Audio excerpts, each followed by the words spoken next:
free primary education, a promise yet to be delivered in some institutions in the Democratic Republic of Congo. Some primary schools have begun implementing the government directive. Those Catholic schools which have signed agreements with the government continue to charge parents to pay for costs.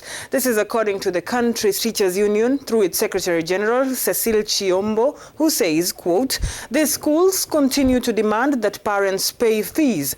In North Kivu, there are still Catholic convention schools that require parents to continue paying for costs," end quote.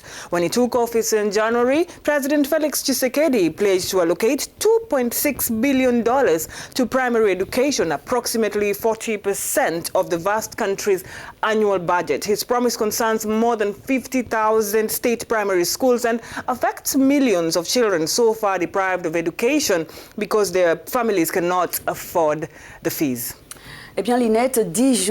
Almost 10 days after the start of the school year, free primary education is still not available in all public schools in Congo.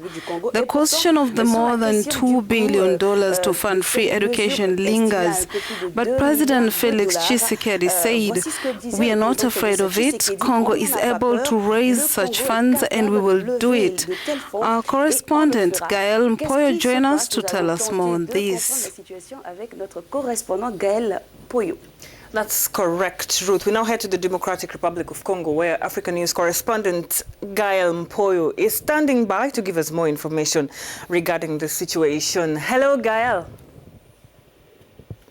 Hello. First of all, a big congratulations to you on the prize you just won, the Gold Medal for Patriotism. Félicitations pour la médaille d'or du patriotisme que vous venez de décrocher. Merci beaucoup. Alors, so the first question that we have, the free primary education decreed by President Tshisekedi is yet to be respected by some institutions. How can this situation be explained, Gaël? Since the start of the school year on September 2, some public schools have been dragging their feet to start classes under the pretext of a lack of operating funds. The mistake, teachers in Catholic convention schools are being poisoned by their leaders so that they do not touch the chalk.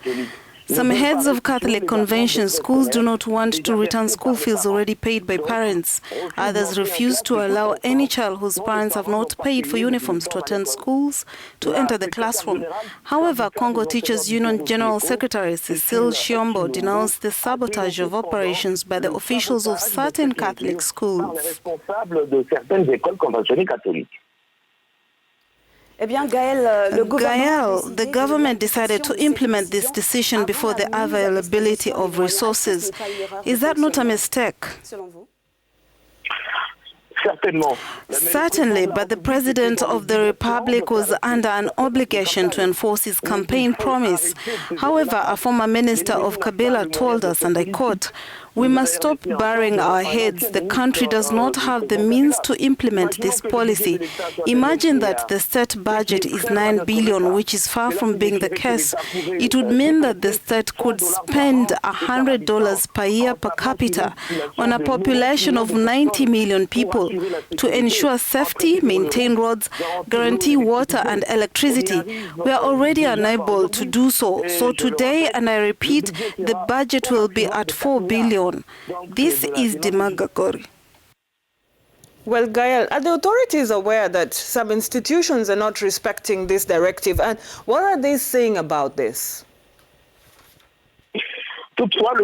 This September, the Congolese government will disburse the necessary funds to pay teachers and allow public schools to function normally. According to the Minister of State for Primary, Secondary and Technical Education, Willy Bakonga, Prime Minister Sylvester Ilunga Ilinkamba has given clear instructions to make free education at the grassroots levels effective. The Education Minister thus expressed himself this Wednesday, September 11th, at the end of a working session convened by the Prime Minister at the Prime Minister's office. Deputy Prime Minister and Budget Minister Bado Mayo, Finance Minister Seleya Laguli, Central Minister Governor Degracius Mutombo, Education State Minister Willy Bakonga, and the Director of Payroll took part in this meeting. With this announcement, protesters will have fewer excuses and will be able to quickly pick up the chalk. Well, Gail, we have to leave it at that for now, but thank you very much for giving us all these details. Merci beaucoup. Thank you too.